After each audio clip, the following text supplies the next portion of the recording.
I have the latest for you on the deadly plane crash involving an American Airlines passenger jet and an Army Black Hawk helicopter. Just the latest information that we have so far for you. Earlier this morning, officials let us know that they have switched from search and rescue to a search and recovery operation. They don't believe there are any survivors. There were 3 people on the helicopter. At this time, officials have let us know that they have recovered 1 body from the helicopter. There were 64 people in total on the airplane. By the way, this was an American Airlines plane, but this was an American Eagle plane. So if you're familiar, you know they are smaller planes, and they say this American Eagle plane was being operated by PSA Airlines. These are all subsidiaries of American Airlines, but those are just the details. They let us know 27 bodies have been recovered from the airplane. This plane plunged into the Potomac after this crash.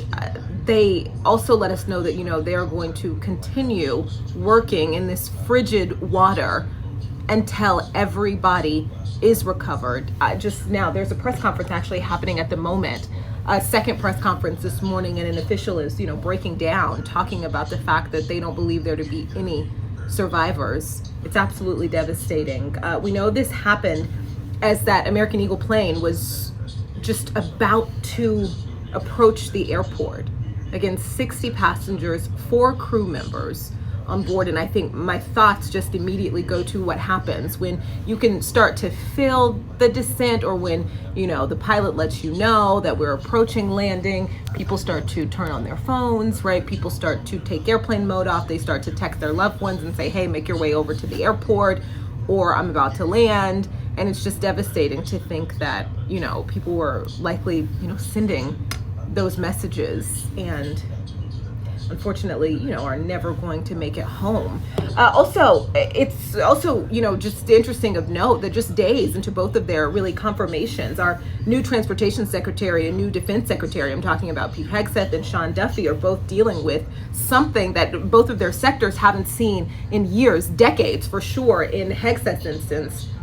But we did hear from Sean Duffy, Transportation Secretary Sean Duffy, this morning. He, just let us know that both of these planes, interestingly, enough, he said that they were both in their standard, these aircraft, I should say, were both in their standard flight pattern. And so just specifically in that aspect, both of them obviously flying in that area was not unusual. The airplane, National Airport, should open in about 2 hours, 11 a.m. DC time. We also know 300 first responders responded to this to immediately, jump into action. Again, the water is frigid, to say the least.